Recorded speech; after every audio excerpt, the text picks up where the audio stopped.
Hi everyone, I'm Dom Griffin, I'm a film critic, and you're watching the Armchair Auteur.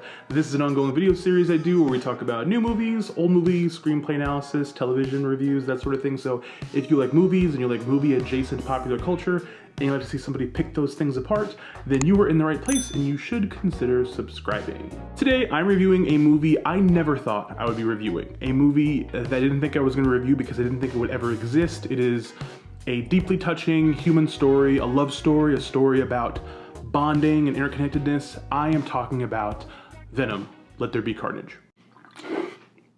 But seriously, I'm reviewing the new Venom movie. I've been on record in various places saying that I think Sony making movies about Spider-Man villains that don't involve Spider-Man is extremely fucking stupid. Even if it's one of Sony's only options while sharing the IP with Marvel Studios. But even if I was into that idea, I'd still not be that interested in Venom, a character even Sam Raimi failed to make me all that excited about. The fact that someone convinced Tom Hardy of all people to play Eddie Brock and the symbiote the first time around is still astonishing to me, because even though I think Venom is a trash movie, his performance was the biggest bright spot. Here is a quote from my original review of the first Venom. For the film's doughy first third, Tom Hardy's decision to make Eddie Brock so whiny and pathetic is pretty grating.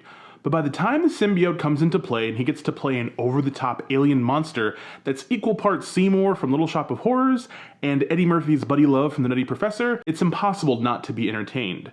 Had this movie been a little less toothless and not wasted so much time getting to the absurd magic of Tom Hardy talking to himself during an otherwise boring motorcycle chase, it would at least be guilty pleasure territory. Hardy, through sheer force of will, nearly makes the relationship between Eddie and the symbiote seem like a fully fledged buddy film, a dynamic heavily teased for a sequel that's unlikely to ever be made. Shows what I know, right? Not only did the first film do well enough to make a sequel, but they almost made it exactly how I wanted. Almost. Here was my very low bar wish list for Venom 2. 1. More Eddie Venom banter. Who's that guy? Okay. Wait, this thing looks delicious. 2. More violence. 3. One more ridiculous Eminem song where he says Carnage over and over the way he says Venom in the first movie's theme song.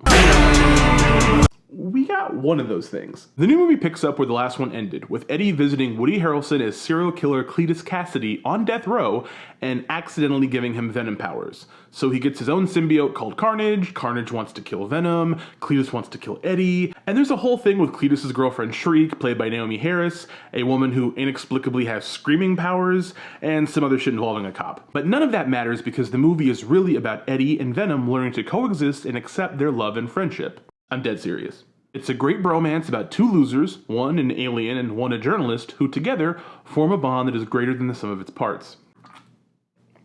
So they delivered with my first ask pretty easily, because all I really wanted from a new Venom movie was the movie to centrally focus on Eddie and Venom, and to watch Tom Hardy talk to himself as a CG alien monster, and just make comedy out of that. Because the movie works best when it's like a two-man comedy show. It's watching Tom Hardy bounce off of, well, himself, in a really virtuosic kind of way. You some type of lawyer or something, somebody important or something. And it makes the entire premise feel less ridiculous, feel less rooted in the actual Spider-Man mythos, and just feels like a fun thing that you're watching a really talented actor do in the middle of like a big budget spectacle. Venom as a concept is generally hilarious, and no matter how cool all of Todd McFarlane's art looked in the character in the early 90s, like it's a goofy thing. It's a goofy thing to have to accept, and all of the best interpretations of the character sort of play with that. And as much as I'm talking about how great Tom Hardy is in both roles, I have to give a special shout out to Michelle Williams, who is an incredible actress who doesn't always get the best roles commensurate to her actual talent, who here forms this really interesting like love triangle between Eddie, her character Anne, Eddie's ex, and Venom, which feels sort of like a horny subversion of the Clark Lois Superman love triangle we've known for decades. And it kind of works for me, honestly. It's an interesting thing to just watch two very, very talented actors be in a movie this goofy and kind of just be having fun with it and treating it like it's a lark, because it kind of is. Woody Harrelson is a little bit less fun as Cletus. He makes perfect casting sense for the role because in the comics, Cletus looks kind of like 90s Woody Harrelson, and the character's relationship with Shriek is extremely natural-born killers in its tone and aesthetic and everything, so I get why they wanted Woody to come in and sort of fit that niche, but he just isn't in the same league as Tom Hardy in this movie. Woody Harrelson's just kind of shown up, doing some stuff, collecting a paycheck and leaving, whereas Tom Hardy is having this whole journey by himself that you just can't stop watching. It also doesn't help that Cletus's character talks like someone who would annoy the shit out of another recent famous Woody Harrelson part. Just want you to stop saying odd shit like you smell a psychosphere or you're in someone's faded memory of a town. Just stop. I miss you so much. But really, the movie is only like 97 minutes long. It's incredibly lean. I watched it directly after a nearly 3-hour movie that I also liked, but it was nearly 3 hours. And it was kind of a breath of fresh air to watch something this brisk, this short. Like, there's literally a moment in the movie where I realized, like, oh, there's like 20 minutes left. We're actually at the end already. It just came out of nowhere. Whereas usually a lot of these big budget tentpole movies have this feeling where you're like, are we almost done? Oh no, there's another 45 minutes of set pieces, so it was nice that this didn't really dick around. There's just enough plot to get from A to B to the fucking end, and everything in between is just the fun stuff with Eddie and Venom. I'd be fine if there was even less plot, if there was not like a big fireworks factory finish climax, if it was just the two of them like riffing, because that's just how much I enjoyed watching them work. But to my second point, where I wanted more violence, I did not get more violence. There's more action, it feels like, in this movie than there was in the first one, but the decision to keep the movie PG-13, they somehow made it even more tame than the last film. Andy Serkis is the director this time, replacing Ruben Fleischer, and he definitely makes things more visually interesting and a little more exciting. Not as exciting as I expected it to be. I thought that he would bring like a weird perspective to the mocap stuff with the two alien symbiotes, and I thought he would get really, really crazy with it, and he doesn't. But he very smartly finds a way to imply a lot of brutality and a lot of like grisly violence that we just never see. It always cuts away or it happens off screen, and it's cool, but if you were gonna make a movie R-rated, the movie where one of the main characters is complaining to his roommate that he wants to eat brains, that's the movie you should make R-rated. That's the movie where you should just let the giant CGI alien monster eat people's heads. Like, it just makes perfect sense to me. You are a pariah! Lethal protection my ass! You couldn't protect anything! You are useless! You can get a job down here cleaning toilets! I'm sorry. I don't know what came over me. Please, let me fix it. How about it? So I can bring it again. But I understand why they hedge their bets and try to make bigger box office numbers by not alienating everyone under the age of 17. And of course, my final wish, we do get a new Eminem song, but it's not fun like Venom. Look, I don't actually like Eminem as an artist anymore. I don't think I've enjoyed a new song of his in like a very long time. But that song for Venom is so funny and so stupid and so over the top that like it's still like a mimetic thing that's like popular on TikTok. So I assumed there'd be a new song where he just keeps saying like Carnage, Carnage, Carnage, Carnage or something like that. But no, it's like the worst kind of Eminem song. It's like one of those songs with Skylar Grey where it's like all soft and maudlin and like ballad-like. It's not all ballad-like, but it definitely has heavy Skylar Grey singing the hook vibes.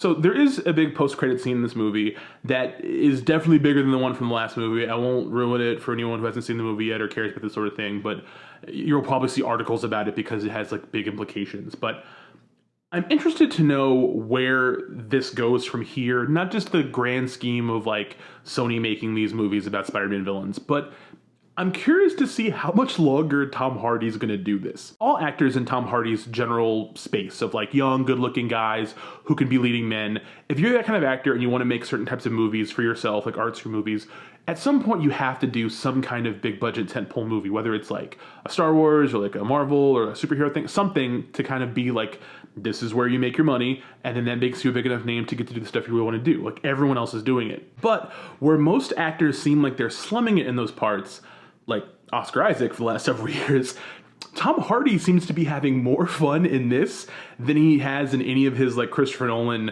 collaborations or the other movies he's done. Like, Tom Hardy's all in on this Venom shit. He has a co-writing credit. He helped develop the story for the script for this movie. He's very clearly in control of his character and doing a lot of things he's enjoying, and he's like, he's having fun. He's more into this, it seems anyway, than he is in pretty much any role he's had since like Bronson, maybe? His peers, by and large, do these movies to fund their actual passions. But somehow, through like accident, alchemy, I don't know, it's as if Tom Hardy's actual passion is being Venom. And that's fun. I have to be honest, it's hard for me to recommend Venom to people because, like I said, it's not a good movie, but it is so fun and it's so funny. Like, it's actually funnier than most comedies I've seen this year. It has such a weird energy to it, and Tom Hardy's performance is singularly so entertaining that I'd watch him do anything. If they just had him do like a series of commercials for like Glad trash bags or like cleaning products or Oreos or something, I would watch and like DVR every Venom commercial they did. It's just so fun watching this very serious, very talented, very versatile actor just like goof off, kind of, but it's not even fair to call it goofing off because that implies that he's like not trying very hard. He's putting a lot of effort into playing both parts and interplaying with, it's like, I don't know, for some people there's like Shakespeare or like certain types of roles, like, oh, everyone wants a meaty part like this. Tom Hardy's happy playing a ridiculous Spider-Man villain from the 90s that should have gone away a long time ago. And it's probably going to continue, like, if the last one made money, this one's probably going to make money too, even though we're in a pandemic, still technically, like, Venom, Let There Be Carnage has genuine box office potential. And as I said, the post-credit sequence opens up for other things. And like, it's crazy to me that this movie a few years ago that I reviewed and was like, this is stupid. Why would they make another one? That's not going to happen. And here it is. It's here. I enjoyed it. There's probably going to be another one for all I know. And it's, I don't know, it's nice to be proven wrong sometimes. So yeah, those are my thoughts on Venom, Let There Be Carnage, Venom 2. Eminem song's probably going to be on Apple Music by now, the time you see this. It's a fun movie, man. I don't know, like, I feel like I wish there was a VOD component to it. Like, if this was on streaming, I would feel perfectly fine telling everyone to go watch it. But I feel like a real asshole telling you to go to the theaters to see this. Like, I saw it for free at a screening. I don't know that I can comfortably tell you to go spend money to do the same. But yeah, those are my thoughts on the movie. If you like this video, give it a thumbs up. If you have not subscribed, please subscribe. Hit the little bell icon so you get notifications when I put out new videos, which will be more often going forward. I know that this last month, I barely put out any videos. It's just been really busy at work, but we're gonna fix that. We're gonna get back to like the nitty gritty, doing the thing over here. So if you guys like this, please, there will be more. And if you have any thoughts about Venom or Eminem, I guess, or anything, you can talk to me in the comments below. Love talking to you guys. And yeah, hope everyone's doing well, staying safe, being good to yourselves and each other. I will see you in the next video. Bye.